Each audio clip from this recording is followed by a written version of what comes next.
출애굽기 34장입니다.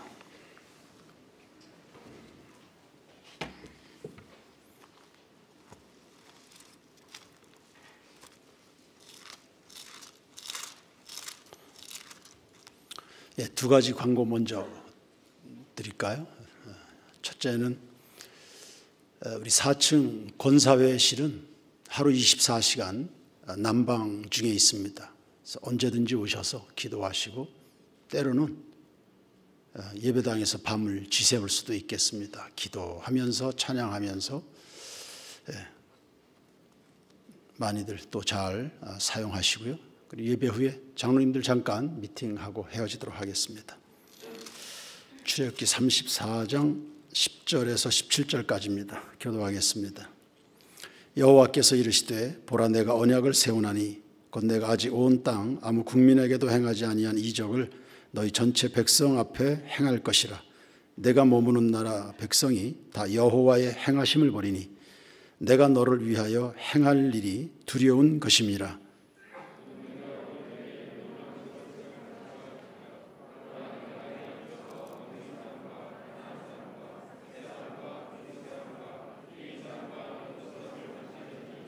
너는 스스로 삼가 네가 들어가는 땅의 주민과 언약을 세우지 말라. 그것이 너희에게 올무가 될까 하노라.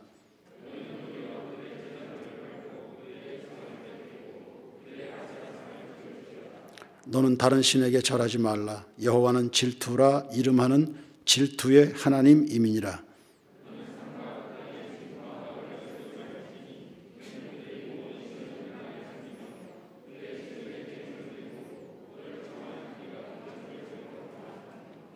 또 내가 그들의 딸들을 내 아들들의 아내로 삼음으로 그들의 딸들이 그들의 신들을 음란하게 섬기며 내 아들에게 그들의 신들을 음란하게 섬기게 할까 함이니라. 너는 신상들을 부어 만들지 말지니라. 아멘. 이스라엘 백성과 하나님 사이에 화해가 성립이 됐습니다. 반역자들이었는데 하나님이 넓으신 사랑으로 용서를 해 주셨습니다. 그 중간에 모세의 간절한 중보 기도가 그리고 애정 담긴 기도가 있었습니다. 그래서 저주받아야 될 사람들이 대신 은총을 받게 됐습니다. 이렇게 해서 화해가 이루어지는 겁니다. 화목해 되면서 하나님의 백성 신분을 다시 유지하게 되는 것은 무엇보다 큰 선물이 아닐 수 없습니다. 우리가 어느 유력자로부터 갖가지 용품을 후원받는다 생각해 보시죠. 용돈도 의복도 학비도 후원을 받습니다. 굉장히 감사한 일입니다. 그러나 아예 그 유력자의 자녀가 되는 것이 근본적이고 훨씬 더 큰 축복 아니겠습니까? 그러니까 하나님의 자녀 되는 신분, 구약에서는 하나님의 백성이 되고 신약에서는 하나님의 자녀가 된다는 것, 이건 죄인된 사람이 누릴 수 있는 최선의 은총입니다. 예수 그리스도 안에서는 하나님의 약속이 언제든지 이해가 된다고 했으니 무한하신 하나님만큼이나 우리가 자녀가 되어서 누릴 수 있는 복은 무한정의 복이 예비되어 있는 것입니다. 하나님을 사랑하고 그 계명을 지키는 자에게는 자손 1000대까지 은혜를 베푸신다 했으니까요. 이게 바로 예수 믿어 영생을 얻게 된 성도들에게 준비된 복입니다. 화해된 이스라엘을 대표해서 모세가 하나님과 언약을 갱신하러 시내산에 올랐습니다. 이른 아침이었고 돌판 둘을 준비해서 홀로 하나님께 나갔습니다. 아침은 말씀 받기에 적합한 시간이었죠. 놓쳐서도 안 되고 누구에게 양보하고 싶지 않은 시간들입니다. 예수님께서도 공생애 내내 아침 시간을 하나님 아버지와 보내는 것을 우선순위로 삼으셨습니다. 아무리 스케줄이 바빠도 예수님이 양보하시지 않았고요. 또 아무리 사람들의 요청이 아쉬운 소리가 물밀듯 쇄도해도 그 시간을 양보하지 않으셨습니다. 예수님은 하나님 아버지부터 만나셨고 하나님 앞에서 스케줄을 정리하셨습니다. 그 결과 그분은 하시는 일에 시행착오가 없으셨습니다.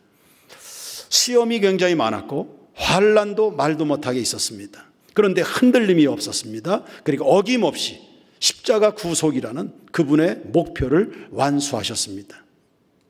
그러므로 이런 예수님을 통해서도 확인할 수 있는 바, 우리 성도들이 가지게 되는 영적인 안정성이라는 게 얼마나 중요한 것입니까?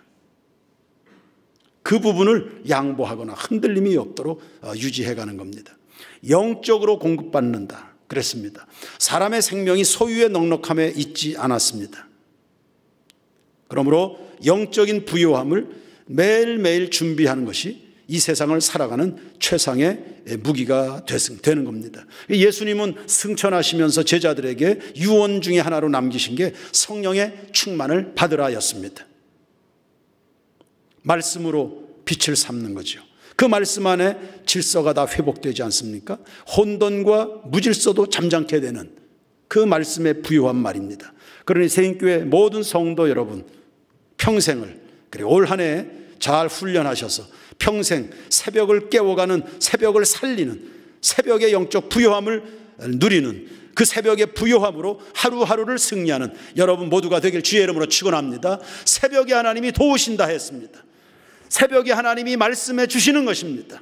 새벽마다 말씀 받을 마음의 준비를 갖추어서 영적인 시인의 산이 되는 성전으로 올라가는 여러분의 발걸음 되기를 축복합니다. 그래서 그 영적인 부요함으로 시험 이기고 유혹들 물리치고 주신 소명 완수하는 우리 모든 교우들이 되어야 되겠습니다. 산에 오른 모세에게 하나님이 우선적으로 내미신 것은 계약서가 아니었습니다. 지금 계약을 맺으려고 만나는 거거든요. 근데 계약서부터 내밀지 않았습니다. 하나님이 먼저 내미신 것은 본인이셨습니다. 하나님 자기 자신을 먼저 보이셨습니다. 여호와라 이름하는 하나님이라 했습니다.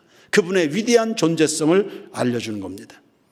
그 위대하신 하나님이 자비하시기까지 하고 그것도 값없이 은혜로 베푸시고 그리고 분노하는 것은 오래 참으시고 그리고 우리를 향하신 그 언약을 성실하게 이루어 가시는 하나님 자신됨을 먼저 알려주셨습니다. 왜냐하면 계약을 맺으려고 하면 쌍방간의 신뢰가 중요한 거 아닙니까? 계약서가 중요합니까? 계약서 쓰고도 사기당하는 일이 얼마나 많은지요. 계약서보다 계약 당사자 서로 간의 신뢰가 더 중요한 법이니까. 미심쩍으면 계약 못하죠. 그래서 아무리 물건이 좋아도 매도자가 혹은 매수자가 서로 신뢰할 수 없으면 그 계약 어렵습니다. 그래서 하나님은 먼저 그동안 이스라엘들에게 어떤 분이셨고 앞으로도 어떤 분이실지를 먼저 소개한 겁니다. 그래서 그분이 공개한 여호와라는 이름, 그 이름에는 인간을 향한 하나님의 마음을 충분히 느낄 수 있는 그런 공개서가 된 겁니다. 그것을 알게 된 모세가 엎드려 경배하게 됐습니다. 이런 하나님이 우리의 하나님이시다. 이런 하나님이 우리 새인교회 하나님이시다. 이 하나님이 나의 하나님이시다. 엎드려 경배했습니다. 일찍이 베드로는 갈릴리 호수에서 밤샘 조업을 했는데 공친날이 있었죠. 그러다가 피곤한 몸을 이끌고도 예수님의 배를 조종하면서 갈릴리 호수에서 선포되는 천국 복음을 듣게 됐습니다. 그때 큰 감동을 받았습니다. 예수님의 설교는 언제나 하나님 나라에 초점이 있었습니다. 인간의 죄인됨과 그 죄인을 용납하시는 하나님 아버지의 넓으신 사랑이 그분의 메시지에는 항상 담겨 있었죠. 그 설교에 매료된 늘 땅만 보고 민족의 독립 이런 것들만 생각하고 그날의 조업해서 먹고 사는 것에 늘 그렇게 매여 있었던 베드로입니다. 그리고 로마를 향한 분노와 원통함이 쌓여있는 그런 베드로였습니다. 그런 거 말고 하나님 나라 세상, 하나님의 그 풍성한 긍휼 등등의 설교를 들은 베드로가 매료가 됐습니다. 그래서 예수님이 피곤하겠지만 한 번 더 그물을 던져보자. 그렇게 했을 때 그 명령에 기꺼이 순종하게 된 겁니다. 왜냐하면 그 설교를 통해서 이미 그것을 말씀하시는 그분이 어떤 분이신지에 대한 신뢰가 형성이 됐기 때문에 던지는 겁니다. 믿는 자가 순종하는 거죠. 믿어져야 순종하는 거 아닙니까? 믿어지고 감사해야 목을 내놓고 헌신하는 거 아닙니까? 말씀하시는 그 하나님이 믿어워야 순종하고 헌신하죠. 그 밤새 실패했지만 말씀하시는 예수님에게 매료된 이런 분의 말씀이라면 내가 들어야지. 그래서 하루 왼종일 실패했는데도 불구하고 또 던지는 모험을 하게 됩니다. 예수님에 대한 신뢰가 싹튼 탓이었습니다. 결과는 대성공이었습니다. 그러면서 인생의 전환점을 맞이하게 됩니다. 그래서 모세가 그리했듯이 베드로 역시 그 예수를 만난 뒤에 갈릴리 해변에서 예수 앞에 엎드려 자복했습니다. 그리고 그 위대한 신앙 고백을 했습니다. 주여 나는 죄인입니다. 그리고는 삶의 최우선 순위로 예수님을 선택하게 됩니다. 모든 것을 버려두고 예수님을 따랐다. 주저없이 그 즉시로 예수를 평생의 주인으로 평생의 왕으로 섬기는 다짐을 하게 된 겁니다. 여러분의 예수는 누구십니까? 여러분이 믿고 있는 하나님은 어떤 분이십니까? 모세가 만난 그 하나님은 여호와이셨습니다. 자비롭고 은혜롭고 노하기를 더디하시고 기도하면 들어주시고 우리가 힘들다 그러면 참아주시고 약속한 것은 반드시 지키시는 성실하신 하나님이셨습니다. 여러분의 예수는 누구십니까? 베드로에게도 물으신 적이 있습니다. 너는 나를 누구라고 그러냐? 알아야 믿지요. 알아야 따를 거 아닙니까? 무턱대고의 믿음은 아니잖아요. 우리의 믿음이. 알아야 따르고 알아야 계약서에 사인할 수 있습니다. 모르면 또 방황하는 것이고 확신이 없으면 또 의심하게 되는 거고 또 넘어지고 또 후회하는 이런 인생을 반복하게 됩니다. 주는 그리스도시요 살아계신 하나님의 아들이신 줄로 믿습니다. 그것도 나의 주님이시고 나의 그리스도가 되시는 줄로 믿습니다. 이 고백은 조금 더 지나서 모든 것들보다 당신을 더 사랑합니다라는 고백으로 나왔습니다. 그분에 대한 신뢰가 깊어질 때 이제는 사랑하는 겁니다. 그분 따라다니면서 떡고물 얻어먹는 정도가 아닙니다. 사랑합니다. 내가 원치 않는 곳으로 데려가셔서 원치 않는 일을 하나님이 요구하셔도 기꺼이 제가 감당합니다. 몰랐을 때는 그렇죠. 내가 젊었을 때는 내가 원하는 대로 내가 돌아다니죠. 내가 하고 싶은 것만 하고 마음에 드는 거 하고 느낌 있으면 하는 것이고 내키면 하는 것이고 젊어서는 다 그렇게 살았습니다. 그러나 이제부터는 아닙니다. 사랑합니다. 사랑하는 것을 사랑하는 대상을 위해서라면 우리가 못할 것이 없으니까. 그러더니 자기 몫의 사명을 다 마친 베드로였습니다. 베드로후서 3장 18절에 이 베드로가 이 책을 쓴 겁니다. 이렇게 쓰네요. 우리 주 예수 그리스도의 은혜와 그를 아는 지식에서 자라가라. 자라가라. 깊어져야 된다. 더 깊어져야 된다. 깊어져야 된다. 우리 새인교회 성도들도 영적 지식이 날로 자라날 수 있게 되길 축원합니다. 자라나려면 먹어야지요. 관리해야 되죠. 운동도 해줘야 되죠. 그러나 자라는데 신체만 자랍니까? 예수는 지혜와 키가 함께 자라가면서 하나님과 사람들에게 점점 사랑스러워갔다 했습니다. 사랑스러워갑니다. 사람이 괜히 사랑스럽습니까? 이쁜 짓 골라 한다는 뜻입니다. 하나님을 알면 알수록 그분에게 사랑받을 짓을 골라서 해가는 겁니다. 균형 있게 잘 성장하죠. 2022년 자라고 또 자라고 더 깊어지는 우리 모든 성도들, 너희가 더욱 힘써서 믿음의 덕의 지식을, 지식의 절제, 인내의 경건의 형제 우애의 사랑을 공급하라. 더욱 힘쓰라 했습니다. 거룩한 것들의 열망을 갖는 성도들 되길 축원합니다. 그리고 드디어 10절부터 계약서의 세부 내용이 공개가 됩니다. 먼저는 계약의 한 당사자로서 하나님의 의무가 소개가 되는데요. 10절 말씀을 보시면 이렇게 말씀합니다. 이제 이스라엘 백성들 위해서 특별한 이적을 행할 것이다. 특별한 이적을 행할 것이다. 이스라엘 백성들은 물론이고 가나안 백성들이 그것을 다 보게 될 것이다. 그게 뭐냐? 11절에 가나안의 7 족속을 쫓아내겠다. 이런 약속입니다. 하나님이 해 주셔야 되는 일들이죠. 하나님 백성들이 머물 수 있는 영토를 제공하신다는 약속입니다.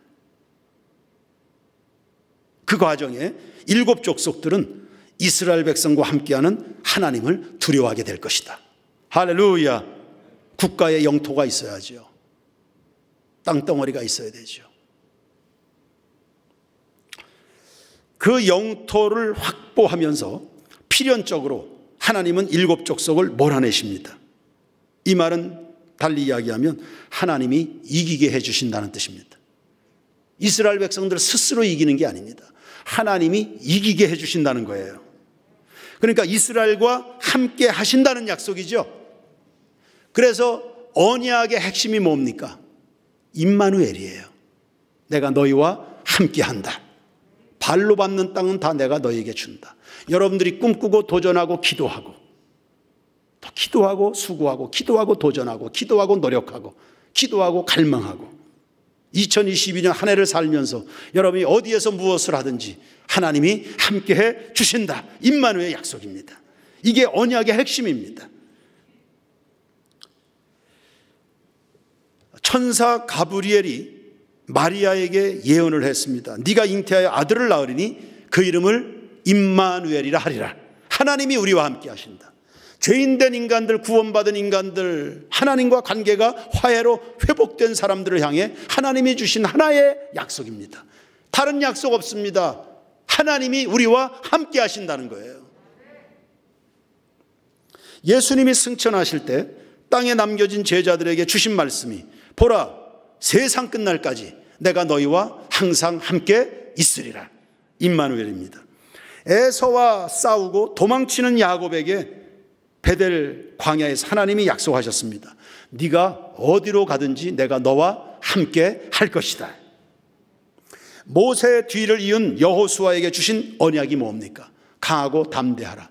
내가 너와 함께 할 것이다. 애굽에서 나와서 광야길을 가게 될 이스라엘 백성들에게 주신 약속이 뭡니까? 임마누엘입니다. 출애굽하기 전에 모세를 지도자로 삼아서 애굽으로 보내실 때 주신 약속도 내가 너와 함께한다. 그리고 함께하는 그 표징으로서 지팡이를 그 손에 들려주신 겁니다. 오늘날 거친 세상 살아가게 되는 세인교회 모든 교우들에게 주신 언약도 다른 거 아닙니다. 내가 너희와 함께한다. 예수 그리스도 안에서 성령으로 함께하시는 그 하나님입니다. 그 하나님이 함께함으로 여러분의 인생의 모든 원수는 물러가게 될 것입니다. 하나님이 함께하심으로 말미암아 산을 바다로 던져버리는 역사들이 일어나게 될 것입니다. 이걸 보면서 여러분을 회방했던 사람들, 조롱했던 사람들, 비난했던 사람들이 다 두려워 떨게 될 것이다라는 거예요. 우리는 고아가 아니고 우리는 혼자도 아닙니다. 외로우실 이유가 없습니다. 하나님이 여러분과 함께 하십니다. 졸지도 주무시지도 아니하면서 함께 하십니다. 그분에게는 배신이라는 게 없습니다. 우리는 하나님을 배신합니다. 그분에게 등을 돌릴 수도 있습니다. 하나님은 그렇지 않으세요. 그리고 영원히 함께 하십니다. 할렐루야. 그러면 백성 편에서의 의무 조항은 뭡니까? 하나님은 우리와 함께 하십니다. 12절에 보시면 이방 민족과 언약하지 말아라. 14절에 다른 신에게 절하지 말아라. 17절에 우상 만들지 말라. 하나님이 요구하시는 계약 조항은 그냥 한 가지입니다. 이방 민족과 언약하지 말라, 다른 신에게 절하지 말라, 우상 만들지 말라. 이거 언약 정신의 위배가 되거든요. 이미 이스라엘 백성들은 하나님과 언약 상태 아닙니까? 언약 상태. 하나님만 예배하는 것입니다. 그런데 이방 민족들과 또 언약을 하면 이게 뭡니까? 이중계약이 되는 거잖아요. 간단한 이야기입니다. 결혼을 이중으로 할 수 있습니까? 안 되지요?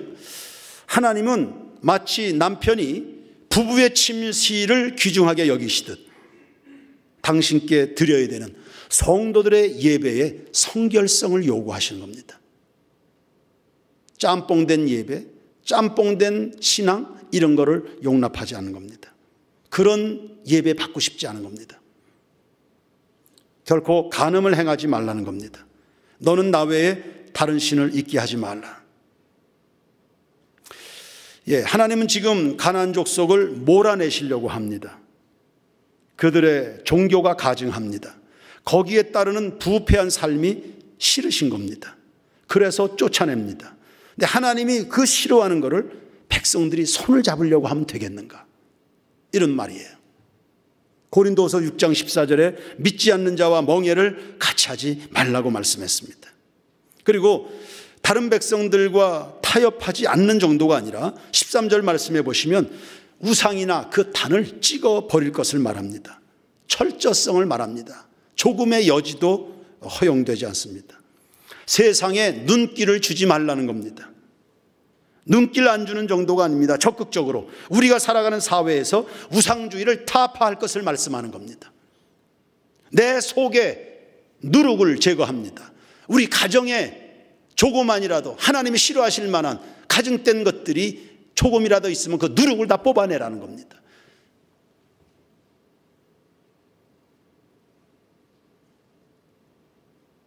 교직원들이 모여서 한 해에 이런저런 저희들이 또 삶을, 목표를, 소망들을 나누는데 김현우 전사님이 이런 소망을 이야기했습니다.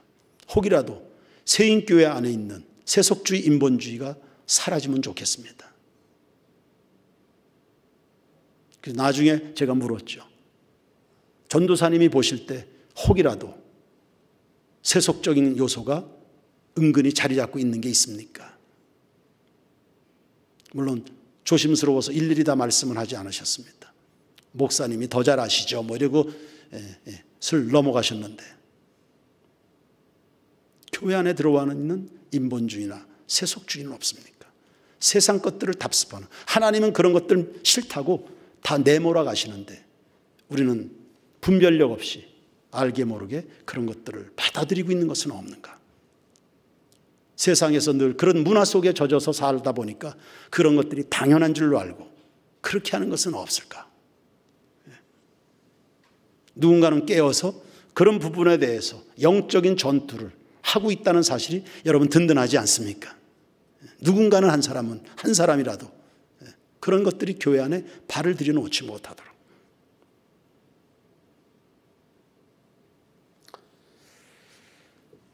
그렇게 우리가 적극적이지 않으면 그것이 올무가 된다. 처음에는 만만한 것들이지만 내버려 두면 자라나서 교회 전체를 다 삼켜버리는 거니까요. 순식간에 그렇게 되는 거니까요. 그래서 안타깝지만 오늘날 교회가 여러 방면에서 세상을 따라가려는 많은 시도들은 없는가? 그런 것들은 우리 없는가? 그런 것들 어리석지요. 그런 것들을 분별해야 됩니다. 여러분 자신들을, 가정의 문화들을, 교회 각 기관의 문화들을 우리가 잘 살펴서 경계해야 되겠죠. 16절을 보시면 자폰, 이방인과의 결혼을 금지시켰습니다. 결혼을 하면 신들과도 결합하게 될 위험에 빠지게 되니까 결혼하면 그렇게 되어 있습니다. 선한 것이 나쁜 것을 개혁하는 것보다는 나쁜 것이 선한 것을 타락시키는 게 훨씬 쉽습니다. 그래서 인간 본성의 부패함이 바로 그런 거 아닙니까? 죄악의 길은 내리막길이잖아요. 아주 수월합니다. 그러나 이 세대를 거슬러서 하나님이 원하시는 영적 개혁의 혹은 영적인 혁신의 길을 가는 것은 그건 누가 하더라도 힘듭니다. 싸워야 될 대상이 많습니다. 그러나 내리막은 타협해주고 응원해주고 은근히 지지해주는 사람들이 많습니다. 그렇게 되면 자기도 편하니까. 그러나 올라가는 길은 함께 합시다 하면 부담스럽습니다. 우상 숭배자들과 경계 없이 지내다 보면 점차 우상 숭배가 좋아지게 되고 익숙하게 됩니다. 우상의 제물을 먹기 시작하면 우상 제물을 바치는 단계까지 나가게 되는 겁니다. 그러므로 성도 여러분, 세속적인 것들은 눈길도 주지 않게 되길 바랍니다. 보편적인 우상은 세 가지입니다. 하나님보다 돈을 사랑하는 겁니다. 두 번째는 하나님보다 쾌락 사랑하기를 더하는 겁니다. 섹스입니다. 음란입니다. 세 번째는 하나님보다 명예가 더 좋은 겁니다. 권력욕입니다. 돈과 쾌락과 명예에 대한 욕심들입니다. 이런 것들이, 그런 방식들이 은근히 교회 안으로 들어올 수 있겠습니다. 우리 세인교회 머리는 예수님이신 줄로 믿습니다. 우리 세인교회에서 존귀와 영광 받으셔야 될 분은 오직 하나님이신 것을 믿습니다. 우리가 서로를 격려하고 칭찬도 하고 그렇게 합니다. 그러나 오직 예배는 하나님께만 드립니다. 이런 보편적인 우상 세 가지고 그 외에 우리 개개인적으로 적용할 수 있는 또 우리가 몰아내야 될 것들, 피 흘리기까지 싸워야 되는 것들이 있습니다. 잠언 6장 16절에서 19절까지를 보시면 하나님이 미워하시는 것 67가지가 나온다 그랬습니다. 하나님이 싫어하는 것 67가지다. 첫째는 교만한 눈입니다. 오늘 오전에도 이야기했지만 우리 겸손을 가장하는 일은 없어야 되겠어요. 스스로 속는 겁니다. 스스로. 교만한 눈, 그 다음에 거짓된 혀. 거짓의 아비가 누구죠? 마귀입니다. 습관화된 거짓말은 가정도 무너뜨리고 인생도 무너뜨리고 교회도 순식간에 무너집니다. 그런데 어쩌면 좋아요. 선거판을 보면 맨 거짓말을 하니까 어쩌면 좋아요.